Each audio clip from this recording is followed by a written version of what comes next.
What's going on, everyone? Welcome back to the channel. We've got a packed MMA news rundown today, so let's dive straight into it, starting with some major conversation around fighter pay and Justin Gaethje speaking very honestly about where things stand following the UFC's massive new Paramount broadcast deal. Dana White has repeatedly stated that the UFC's new agreement with Paramount is going to put more money into the pockets of fighters.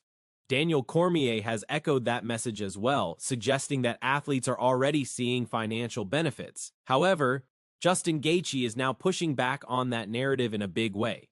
According to Gaethje, his pay for UFC 324 is exactly the same as it would have been before the Paramount deal, and he clearly isn't happy about it. Before we go any further, don't forget to support the channel by leaving a like on the video. It really helps keep this content coming. UFC 324 marks the beginning of the UFC's new broadcast era under Paramount, a deal reportedly worth more than $7 billion. One of the biggest changes tied to this agreement is the removal of traditional pay-per-view in the United States. Because of that, fans and fighters alike have been asking the same question since the announcement was made: how much of this money is actually going to the fighters? During media day ahead of UFC 324, Gaethje was asked directly whether his compensation had changed as a result of the new deal. His answer was blunt and unfiltered.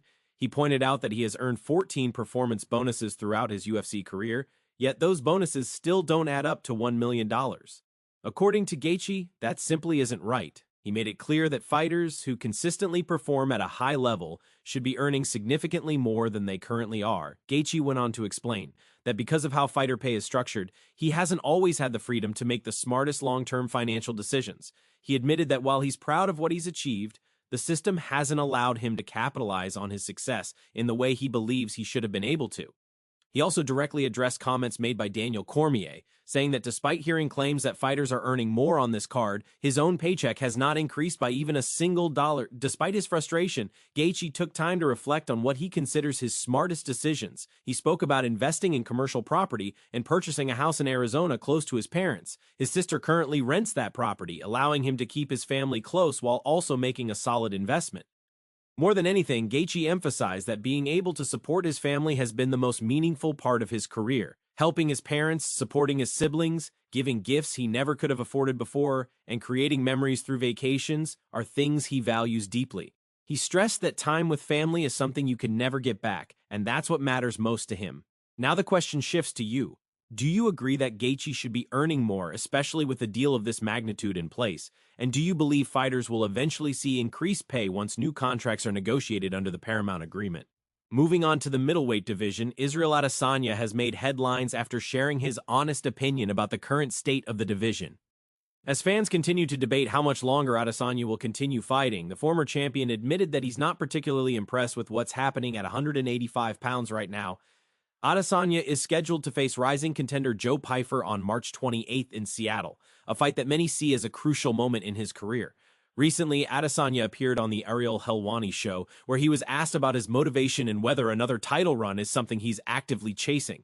His response surprised a lot of people. Adesanya explained that while he's still confident in himself and his abilities, the middleweight division doesn't feel the same as it did when he was dominating it.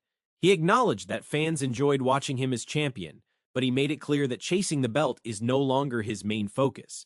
According to Adesanya, if another title opportunity comes, it will happen naturally rather than through force or obsession. He also questioned when the last truly exciting moment in the middleweight division occurred. In his view, the most notable recent event was Dricus du Plessis winning the title. Since then, Adesanya feels there hasn't been much that captured widespread attention. He also mentioned that the lack of UFC events over the past several weeks has contributed to the division feeling stagnant. Many fans would likely agree with that assessment, especially when comparing the current landscape to the era when Adesanya was at the top and delivering high-level performances that defined the division. That period set a high standard, and the division has struggled to recreate that same level of excitement. Adesanya was also asked about the possibility of competing on the rumored White House UFC card. While he didn't shut the idea down completely, he made it clear that he would prefer to fight in front of genuine MMA fans rather than a crowd dominated by politicians and spectators who may not truly care about the sport. He emphasized that MMA fans deserve to be part of the experience and that atmosphere matters to him. Do you think Adesanya will end up on the White House card if he defeats Joe Pyfer, or do you believe the UFC will move in a different direction? Next up, we shift to the bantamweight division, where Sean O'Malley has issued an apology following backlash over a controversial face-off with Song Yadong. O'Malley has been under heavy criticism after wearing a face mask during their stare-down, a move that many fans and Song himself viewed as inappropriate.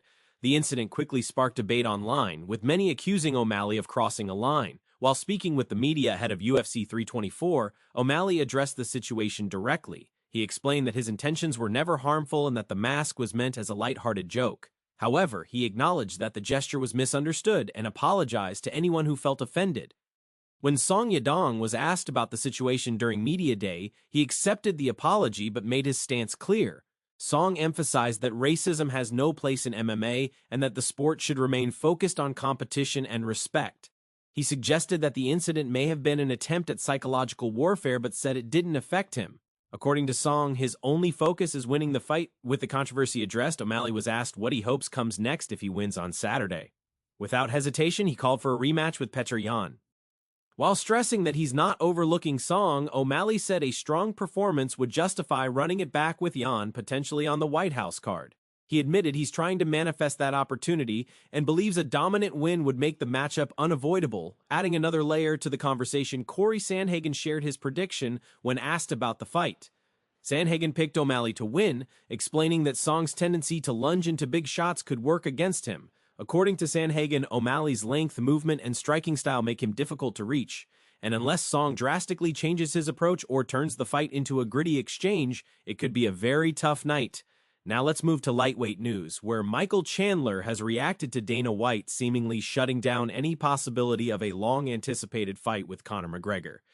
Despite repeated delays and even a canceled bout, Chandler has continued to campaign for the matchup, holding on to hope that it will eventually happen.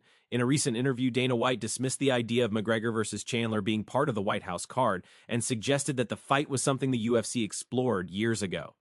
White also shut down rumors of a McGregor versus Jorge Masvidal matchup, further limiting potential options. Following those comments, Chandler appeared on the Ariel Helwani show and shared his reaction. He admitted that White's remarks were discouraging, but emphasized that nothing is ever certain in MMA. Chandler said all he can do is focus on what he can control, even if the situation doesn't look promising. When Helwani suggested that Chandler might still be McGregor's preferred opponent, Chandler expressed confidence in McGregor's character. He said that while McGregor has had his moments, he believes he's more of a man of his word than people give him credit for. Chandler stated that he believes McGregor genuinely wants to honor their Ultimate Fighter commitment. Chandler also admitted that he currently has no backup plan. Until the McGregor fight is completely off the table, Plan A is the only plan. He explained that his training, diet, and preparation are all being structured with that possibility in mind, especially as he looks toward June. Chandler also touched on a potential wrestling match with Arman Tsarukyan. The two have traded verbal shots since Tsarukyan's recent performance, and Chandler didn't rule out the idea. While his main focus remains fighting at the White House, he said he'd be open to a wrestling match and wouldn't be surprised if a promotion tries to make it happen. Moving into some quick UFC updates, Iridium Sports Agency recently announced that featherweights Manolo Zucchini and Tommy McMillan will face off on April 24th in Las Vegas. Zucchini is looking for his first UFC win after being stopped in his debut, while McMillan enters the bout undefeated after earning his contract on Dana White's Contender Series. In heavier news, former UFC heavyweight contender Jairzinho Rozenstruik has made headlines for reasons outside the cage. According to reports, Rozenstruik was arrested in Florida and charged with felony false imprisonment and a misdemeanor related to domestic violence. Authorities allege that an argument with his partner escalated, resulting in physical harm. More details are expected as the situation develops. Elsewhere in MMA, PFL co-founder Don Davis has announced that he's stepping down as chairman.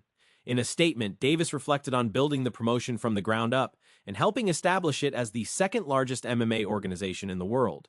Around the same time, reports surfaced that Jake Paul and the PFL have officially parted ways, with plans for his MMA debut never materializing. Similar reports indicate that Amanda Serrano is also no longer aligned with the promotion.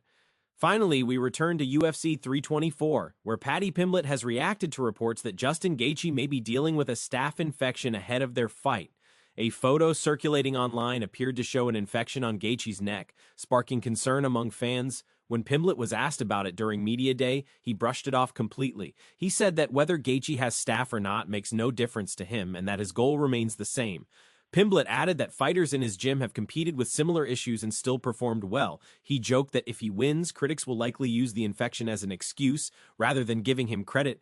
More images later surfaced showing Gaethje wearing a bandage on his neck, fueling further speculation. Pimblett didn't stop there, issuing a fiery warning and promising to deliver a beating that would leave Gaethje changed. Gaethje responded in his own way, confidently stating that if he can shake Pimblett's head hard enough, the fight will be over. Bilal Muhammad also weighed in with his prediction, saying he believes Gaethje's striking will be too much for Pimblett to handle. As anticipation builds, fans are reacting strongly to new photos showing Pimblett's dramatic body transformation, with many calling it one of the most shocking weight cuts they've ever seen. With UFC 324 approaching fast, the stage is set for a massive night filled with questions, controversy, and potential chaos.